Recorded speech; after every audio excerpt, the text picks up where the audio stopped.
এরকম একটা মজাদার চিকেন রেসিপি আজকে শেয়ার করছি আপনাদের সাথে।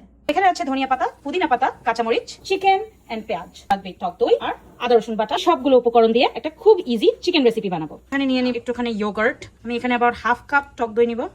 কাঁচামরিচটা অ্যাড করে দিলাম। দিছি কিছু পুদিনা পাতা। এন্ড করার পর অ্যাড করে দিব ধনিয়া পাতাগুলো। তেল, একে একে সব গরম মশলা দিয়ে দিচ্ছি। এখানে আছে এলাচি, গোলমরিচ এন্ড দারচিনি, কিছু তেজপাতা, লবঙ্গ, অ্যাড করে দিব অনিয়ন, স্বাদ মতো লবণ, 2 টেবিল স্পুন আদা রসুন বাটা।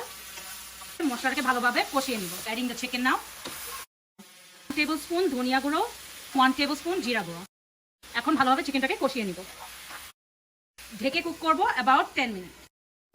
চিকেন কষানো শেষ। অ্যাড করে দিচ্ছি দ্য গ্রিন মিক্সচার। গ্রিন মিক্সচারটা অ্যাড করে দিতেছি উপরে। 1/3 cup of water from the same cup.